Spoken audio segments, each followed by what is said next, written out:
Petikan Alkitab untuk khotbah adalah daripada Kejadian 6 ayat 1 hingga 4. Ketika manusia mula menjadi semakin ramai di muka bumi dan mereka melahirkan anak-anak perempuan, anak-anak Allah melihat betapa elok rupa anak perempuan manusia itu. Lalu mereka memperisteri sesiapa saja perempuan yang dipilih mereka. Maka Tuhan berfirman, Rohku tidak selama-lamanya akan menyertai manusia yang fana fitrahnya. Umur mereka akan cuma 120 tahun sahaja. Orang Nephilim juga menghuni bumi pada masa zaman itu dan juga pada zaman susulannya, iaitu ketika anak-anak Allah meniduri anak perempuan manusia yang seterusnya melahirkan anak untuk para manusia itu. Golongan manusia itulah para wira gagah perkasa pada zaman purba yang termasyhur nama mereka. 아멘. 샬롬 성가대의 찬양과 니시 오케스트라의 연주가 있겠습니다. 사랑하는 성도 여러분, Saudara dan saudari yang saya kasih dalam Tuhan Yesus, semua anggota Maminder Gereja Cawangan dan Gereja Tempatan, penonton GC dan semua anak Tuhan yang menghadiri ibadat ini dalam talian. Ini ialah penjelasan tentang kejadian sesi ke-94. Dalam khotbah yang lalu saya telah berkongsi dua sebab Henok dapat masuk ke dalam roh, bahkan sampai kepada roh penuh. Pada hari ini saya akan menambahkan sedikit penjelasan dan kemudian masuk kepada petikan utama. Henok mencapai roh penuh dengan cepat kerana pertama, dia suka membina kebaikan. Kedua, dia mengasihi Tuhan melebihi segala-galanya. Anda juga dapat melakukan perkara yang sama. Teruslah membina kebaikan dalam segala hal. Biarlah kata-kata anda baik, biarlah perbuatan anda baik, biarlah segala sesuatu merupakan kebaikan. Dengan demikian, hati anda akan menjadi semakin baik, kejahatan akan hilang dan kebaikan akan bertambah. Apabila anda mengasihi Tuhan terlebih dahulu, secara natural anda juga akan paling dikasihi olehnya. Tuhan berkata, mereka mengasihi aku akan menerima kasihku dan mereka sungguh-sungguh mencari aku akan menemukan aku. Jadi jika anda benar-benar mengasihi Tuhan melebihi segala sesuatu, anda pasti akan menerima kasihnya. Oleh sebab Henok sangat mengasihi Tuhan, Tuhan juga menunjukkan kasihnya kepada Henok. Henok berasa dekat dengan Tuhan, bahkan dapat memanggilnya bapa. Sejak usia 65 tahun, Henok hidup berjalan bersama Tuhan. Sejak saat itu, kasihnya kepada Tuhan semakin bertambah kuat dan dia menemukan kesaksian bahawa dia adalah seorang yang menyenangkan hati Tuhan. Dalam Zefania 3 ayat 17, kita membaca, dengan penuh sukacita dia akan bergirang kerana engkau dan tenang berdiam kerana kasihnya. Dengan sorak-sorai dia akan bergembira kerana engkau. Dengan cara yang sama, Tuhan menganggap Henok begitu bahagia sehingga dia tidak ingin berpisah daripadanya walaupun sesaat. Oleh itu, Tuhan melangkah bersama Henok selama 300 tahun dan akhirnya membawanya hidup-hidup ke syurga. Henok mengetahui waktu ketika Tuhan akan mengambilnya kerana dia mempunyai persekutuan yang jelas dengan Tuhan. Dia bahkan memberitahu keluarganya dan orang di sekelilingnya terlebih dahulu supaya mereka tidak terkejut tetapi melihatnya sebagai sesuatu yang mulia. Ketika Elia diangkat, Tuhan juga membenarkan Elisa menyaksikan saat yang mulia itu. Dalam 2 Raja-Raja 2 ayat 11 tertulis, 오히려 영광스럽게 생각할 수 있도록 잘 설명해 주었습니다.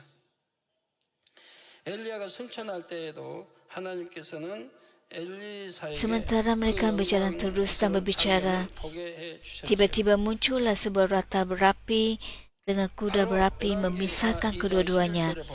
Elia pun naik ke syurga dalam putih beliung. 호련히 불수레와 불말들이 두 사람을 격하고 엘리야가 회리바람을 타고 승천하다가 Elisa dengan jelas melihat bahawa Tuhan mengambil gurunya Elia hidup-hidup ke syurga. Peristiwa itu merupakan pemandangan yang sangat mulia dan mengharukan. Oleh sebab itu, ketika murid-murid lain ingin pergi mencari Elia di gunung-gunung dan lembah-lembah, Elisa berkata kepada mereka bahawa tidak perlu. Namun demikian, 50 orang pergi mencari selama 3 hari, tetapi mereka tidak dapat menemukannya.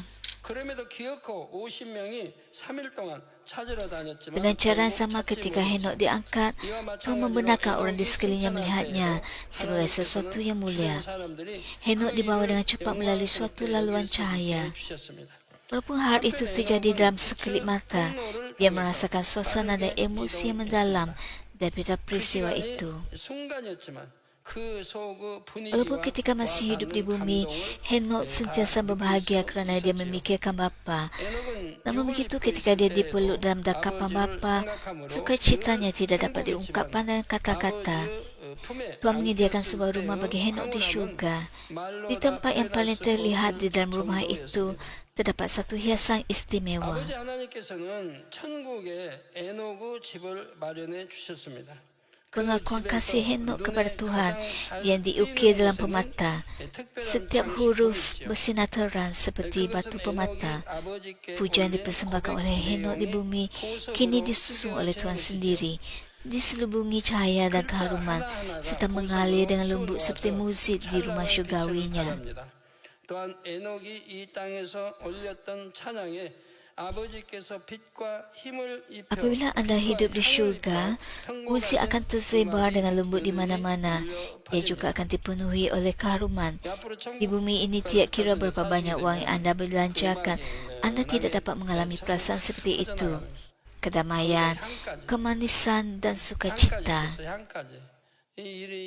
Namun begitu di syurga, anda akan sentiasa merasainya.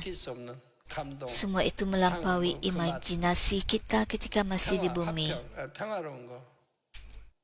이런 것들을 천국은 항상 맛볼 수 있습니다. Tuhan Bapa kita tidak terlepas pandang walaupun satu perkataan pengakuan atau satu baris pujian dipersembahkan oleh Henok dengan kasih. Tuhan menerimanya dengan sukacita dan mengubahnya menjadi ganjaran yang indah di syurga. Dengan harapan ini, semoga kita mengasihi Tuhan Bapa kita dengan segenap hati dan dengan seluruh diri kita, supaya kita juga dapat menerima berkat yang begitu mulia. 아름다운 상급으로 갚아 주셨지요. Saudara dan saudari yang saya kasih dalam Kristus, setakat ini kita telah membicarakan Henok. 우리 모든 성도님들이 되시기를 바랍니다. Betapa bahagianya Henok di mata Tuhan Bapa kita. Sejak permulaan pembukaan manusia dengan cepat jatuh ke dalam dosa. Namun begitu apabila Henok dengan sungguh-sungguh mencari Tuhan dan mempersembahkan kasih dari hatinya, Bapa mendapat penghiburan. Dia sangat bersukacita kerana akhirnya dia menemukan seorang anak sejati yang telah lama dinantikannya. Tuhan mencatatkan kehidupan Henok di dalam Alkitab untuk menunjukkan kepada generasi masa depan jenis anak yang dikehendakinya, seorang yang dipenuhi oleh kebaikan dan kasih. Dunia pada hari ini bahkan lebih penuh dengan dosa daripada zaman Henok. Namun begitu jika anda juga masuk ke dalam roh dan roh penuh, betapa besar sukacita yang akan anda bawa kepada Bapa. Saya memberkati anda dalam nama Tuhan Yesus agar setiap orang daripada anda menjadi anak sejati yang memberikan penghiburan dan sukacita kepada Tuhan Bapa kita. Saudara dan saudari dalam Kristus, sekarang kita akan meneliti Kejadian bab 6. Kira-kira 1,600 tahun selepas Adam diusir keluar ke bumi ini, dunia sudah dipenuhi oleh dosa.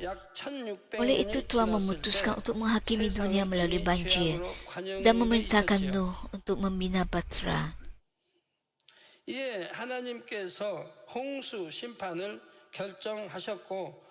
Dalam petikan pada hari ini, kita menemukan petunjuk penting tentang sebab Tuhan menghakimi dunia.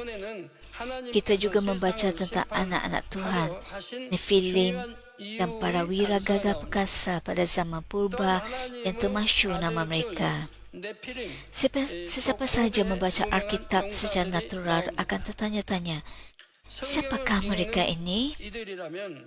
Bahkan dalam kalangan sarjana Alkitab pun pendapat mereka berbeza-beza. Tidak lama lagi anda akan mendapat jawapan yang jelas melalui firman yang datang secara langsung daripada penulis Alkitab, iaitu Tuhan Bapa kita. 친히 풀어주신 Alkitab 말씀을 tidak 통해 dapat dijelaskan oleh pengetahuan manusia. 명쾌한 답을 얻게 Ia tidak 되실 dapat 것입니다. diselesaikan melalui ilmu pengetahuan semata-mata. 성경은 어떤 지식으로 Ia hanya 풀리는 게 dinyatakan 아닙니다. melalui ilham yang diberikan oleh Tuhan. 지식으로 풀리는 Bagi 게 아닙니다. kebenaran yang begitu mendalam, 하나님 주신 Bapa 영감으로 sendiri harus 풀리고. menjelaskannya, 근데 이거는 atau Tuhan 깊이 Yesus 있는 harus 것들은요, 또 menyatakannya. 영감으로 잘 풀리지 않아요. Perkara-perkara mendalam ini tidak mudah 하나님 kita 친히 fahami, 말씀해 주셔야 walaupun dengan 정확한 ilham, 답이 돼요. bahkan dengan banyak doa sekalipun. 아주 깊은 내용들이 있는 이런 것들은 아버지가 직접 풀어주셔야 돼요. 아니면 우리 주님이 풀어주시든가. 기도 많이 해도 영감으로 깊은 것들까지 풀어받기는 쉽지 않더라고요, 저도.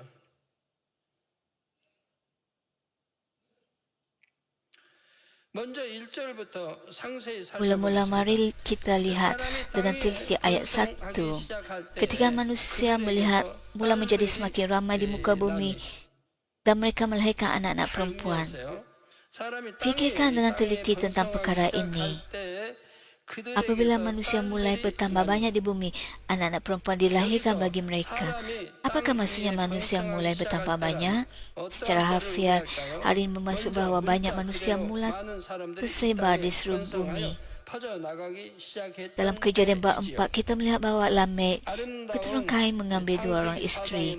Hasilnya dia dapat mempunyai 2 kali lebih banyak anak yang sangat mempercepat pertumbuhan populasi. 그 결과 자손도 2배로 얻을 수 있었지요. Pada zaman Lamek, peradaban manusia juga berkembang ke tahap yang baharu. 요인이 되었다 했습니다. Pakar-pakar dan pelbagai bidang muncul, teknologi berkembang dan kehidupan manusia menjadi lebih stabil dengan lebih banyak masa lapang serta budaya hiburan. Jika para sarjana sejarah atau geologi purba membuat kajian bersama Alkitab, banyak persoalan dapat dijawab.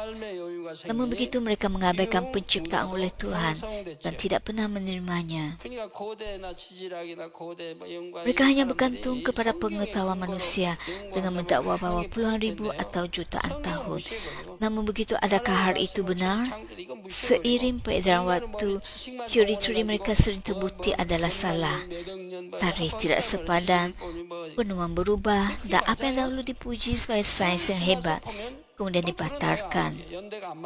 Sebenarnya teori-teori itu tidak mungkin tepat kerana hanya Tuhan yang mengetahui kebenaran.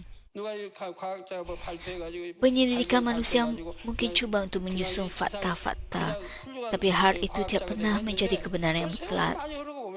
Apabila peradaban semakin maju, manusia menjadi semakin menjauh daripada Tuhan. 하나님만이 아시는 거지. 그래서 하나님만이 풀어주셔야 맞는 거지. 인간이 거의 연구해서 대충 이렇게 꽤 맞추지만 Kehidupan yang berpusat kepada Tuhan digantikan dengan kehidupan yang berpusat kepada manusia. 이처럼 문명이 Oleh itu, 발달할수록 saudara dan saudara yang saya kasihi, 점점 더 janganlah hanya mengejar cara hidup peradaban moden. Pelajarilah hanya apa yang perlu. Cukup sekadar untuk hidup tanpa kesusahan. 배워가지고 열심히 따라하려고 하지 마세요. Hal ini juga sama pada zaman sekarang. Di negara-negara kaya secara material, pemikiran humanisme menjadi dominan dan kita sering melihat penolakan terhadap ajaran Kristian. Pada peringkat pribadi, semakin seseorang memperoleh kekayaan dan kuasa, semakin kurang mereka mencari Tuhan. Kesombongan bertumbuh dalam hati mereka dengan berkata, saya dapat hidup dengan baik tanpa Tuhan. Sejak zaman Lamek, manusia menjadi berlimpah secara material dan kehidupan menjadi lebih stabil. Tetapi pada masa yang sama, dosa merebak dengan cepat dan manusia semakin menjauh daripada Tuhan. Oleh itu, apabila Alkitab menyatakan ketika manusia mula menjadi semakin ramai di muka bumi, hal ini juga bermaksud bahawa manusia semakin dipenuhi dosa dan semakin menjauh daripada Tuhan. Perkataan bumi di sini bukan hanya bermaksud tanah fizikal yang kita lihat. Ia berlawanan dengan dunia rohani Eden, tempat Adam pernah hidup sebagai roh yang hidup. Oleh itu, semakin ramai di muka bumi, bermaksud manusia menjadi semakin duniawi, hidup sebagai makhluk jasmani dan bukan sebagai makhluk rohani. Keseluruhannya hari ini menunjukkan bahwa manusia kehilangan iman mereka kepada Tuhan. Moral mereka merosot dan dosa menutupi kehidupan mereka. Inilah sebabnya Tuhan memutuskan untuk menghakimi dunia melalui banjir. Petikan ini memberi kita gambaran tentang sebab di sebalik keputusannya. Pada bahagian akhir ayat 1 tertulis, dan mereka melahirkan anak-anak perempuan. Kita tidak boleh salah faham seolah-olah sebelum ini hanya anak lelaki yang dilahirkan dan anak perempuan baru muncul pada waktu itu. Oleh itu, mengapa ia dinyatakan demikian? Hal ini adalah untuk mempersiapkan kita bagi apa yang akan disebut dalam ayat 2. Sudah tentu anak-anak perempuan memang telah dilahirkan sejak dahulu lagi. Tetapi anak-anak perempuan yang dilahirkan pada waktu itu berkaitan secara langsung dengan peristiwa yang dijelaskan dalam ayat 2.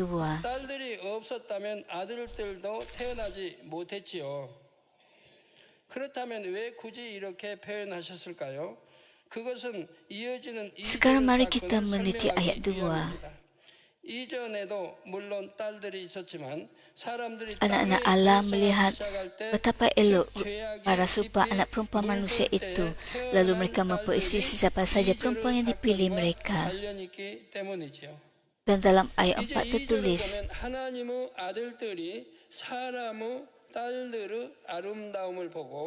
자기들의 좋아하는 모든 자로 아내를 삼는지라 했습니다. orang Nephilim juga menghuni bumi pada zaman itu dan juga pada zaman sesudahnya, itu ketika anak-anak Allah meniduri anak perempuan manusia dan seterusnya melahirkan anak untuk para manusia itu. Golongan manusia itulah para wira, gagah perkasa pada zaman purba yang termasyhur nama mereka. Apabila kita menggabungkan dua ayat ini, kita dapat melihat bahawa Nephilim wujud pada masa itu. Kemudian anak-anak Tuhan melihat kecantikan anak-anak perempuan manusia dan mengambil mereka sebagai isteri. Anak-anak yang dilahirkan daripada mereka menjadi para wira gagah perkasa pada zaman purba yang termasyhur nama mereka. Oleh itu, siapakah Nephilim? Dan siapakah anak-anak Tuhan? Marilah kita terlebih dahulu memberikan pertimbangan tentang anak-anak Tuhan. Ada yang mendakwa bahawa anak-anak ini ialah malaikat. Namun begitu, Ibrani 1 ayat 5 menunjukkan kepada kita bahawa tidak demikian.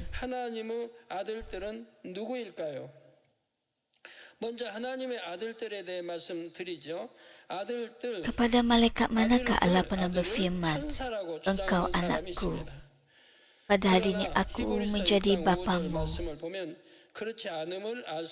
dan juga aku akan menjadi bapaknya, dan dia akan menjadi anakku.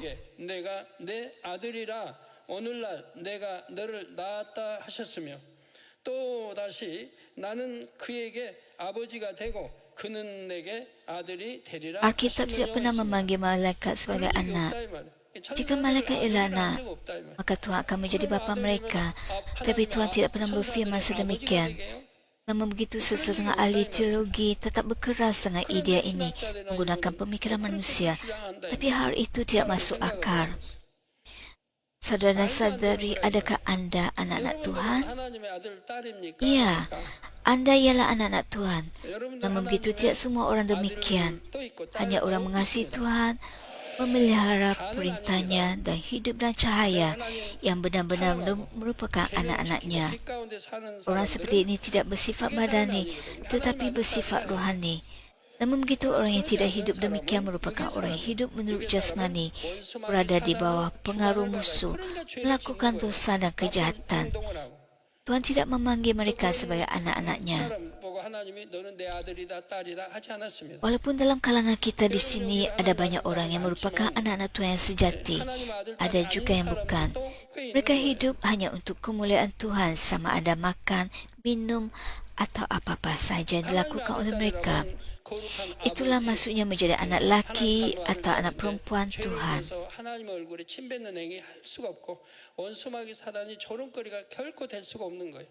먹으나 입으나 마시나 오직 하나님의 영광만 위해 살게 되는 거예요.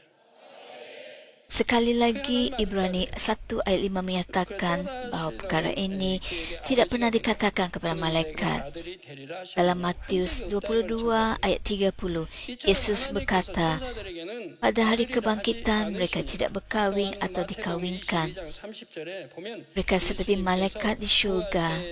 장가도 아니 가고 시집도 아니 가고 하늘에 있는 천사들과 Hari ini dengan 같으리라 jelas menunjukkan bahawa malaikat tidak dipanggil sebagai anak-anak Tuhan.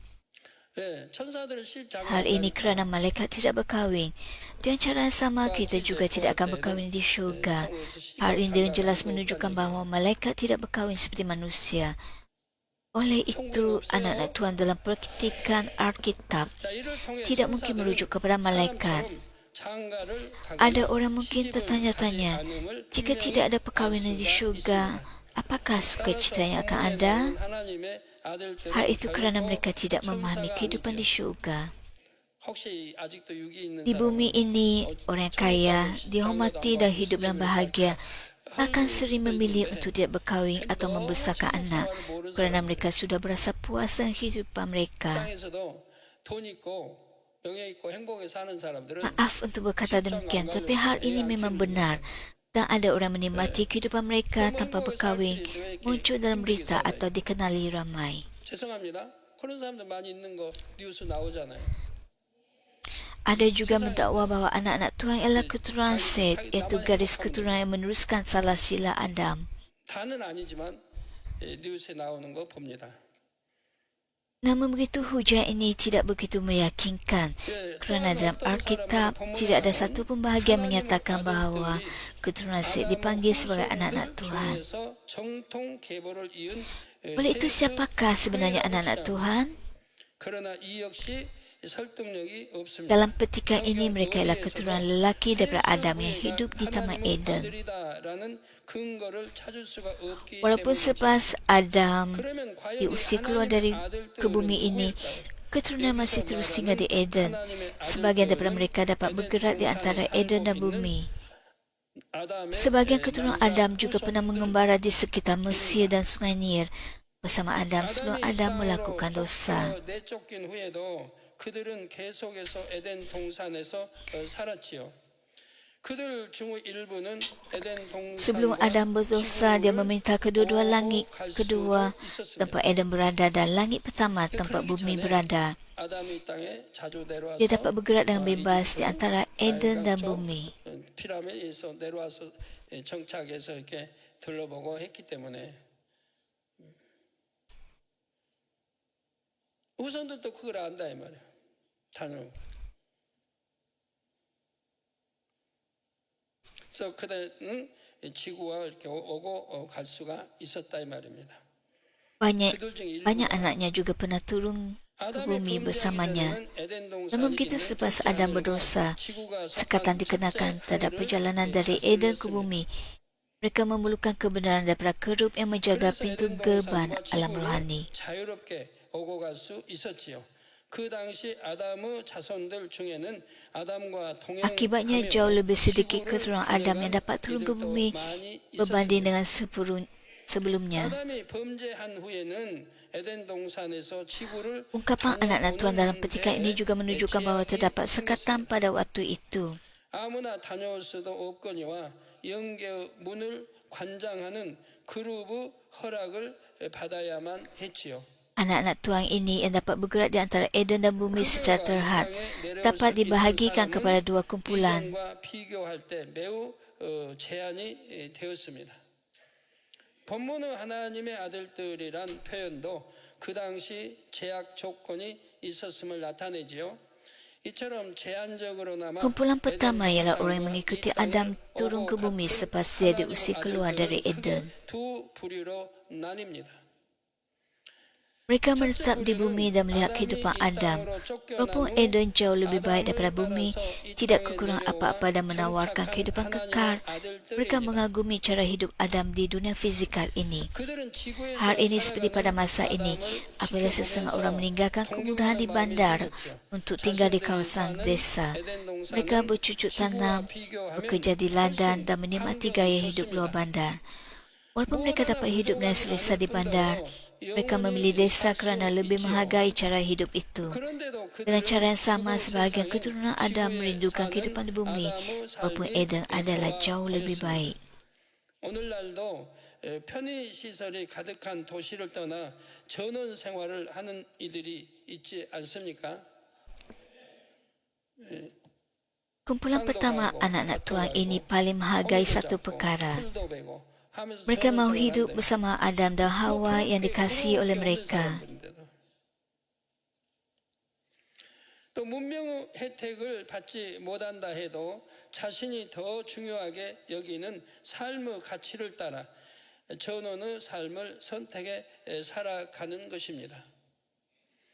이 첫째 부류 하나님의 아들들이 중요하게 여긴 부분은 바로 사랑하는 아담과 하와와 함께 Terutamanya anak-anak dilahirkan oleh Adam dan Hawa mempunyai keinginan yang sangat kuat ini. 아담과 하와와 함께 살고 싶다. 특히 아담과 하와가 직접 낳은 자녀들은 더욱 이 마음이 강했지요. Oleh itu mereka memilih untuk meninggalkan Eden dan menetap di bumi ini. Mereka tidak menyadari bahawa kehidupan di bumi tidak akan kekal seperti di Eden. Pada waktu itu jangka hayat manusia kira-kira 900 tahun. Jadi mereka menyangka mereka akan berterusan hidup bersama seperti di Eden. Itulah sebabnya mereka memilih kehidupan di bumi. Namun begitu jumlah orang yang membuat pilihan ini tidaklah begitu besar. Selepas menetap di bumi, mereka mengambil anak-anak perempuan manusia sebagai isteri. Mereka berkahwin dan mempunyai anak menurut aturan yang telah ditetapkan oleh Tuhan. Anak-anak inilah yang disebut sebagai Nephilim.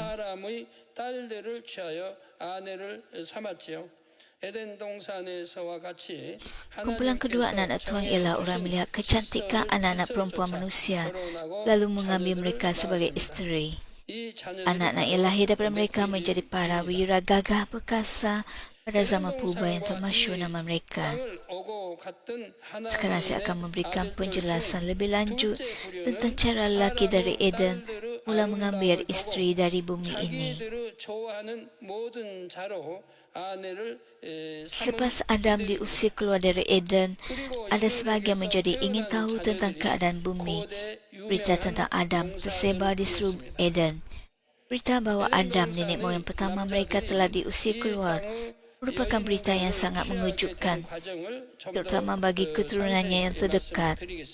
Mereka pasti sangat merindui Adam dan Hawa dan ingin mengetahui keadaan Adam dan Hawa di bumi. Sebahagian keturunan Adam memilih untuk menetap di bumi, sementara yang lain berterusan berulang alik di antara Eden dan bumi. Pada waktu itu bumi belum rosak, airnya jernih, bunga dan buah-buahan melimpah, dan tanahnya indah.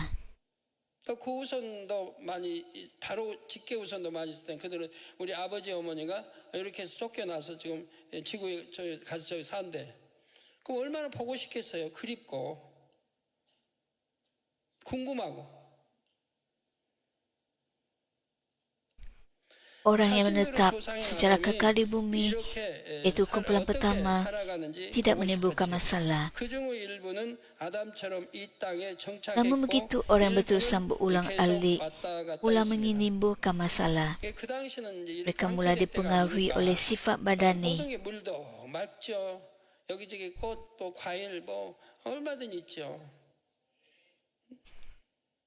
그만큼 아름다웠죠, 그 당시. 뭐 당연하죠.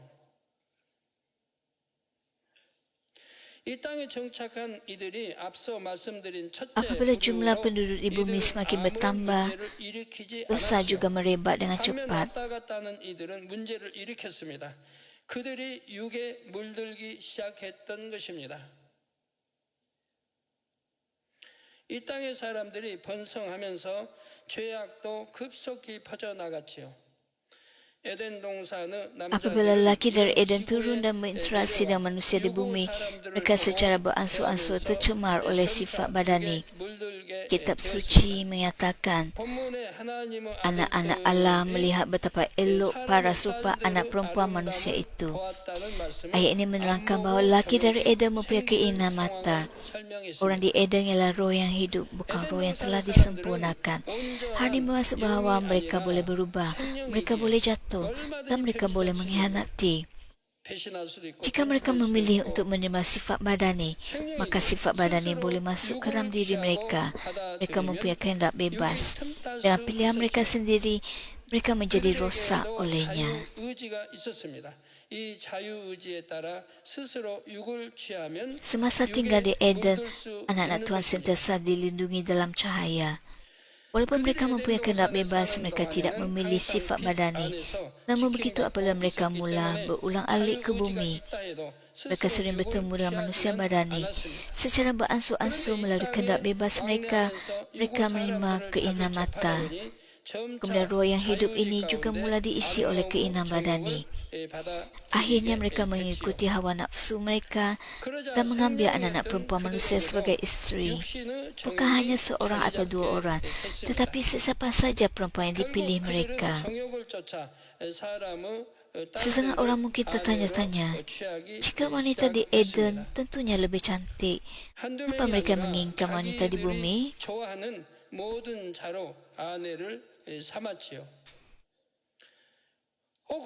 Jawapannya adalah bahawa ukuran kecantikan bergantung kepada sama ada hati seseorang bersifat rohani atau bersifat badani. Orang rohani melihat kecantikan dalam kesucian, dalam pemandangan yang mengingatkan mereka kepada syurga.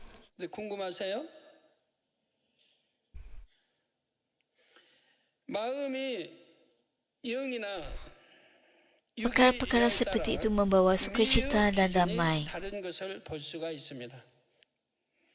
영의 사람은 맑고 순수하여 천국을 연상케 하는 장면에서 아름다움을 Namun begitu orang mengejar kecantikan menurut badani, tertarik kepada penampilan duniawi dan sensual. 너무 행복하고.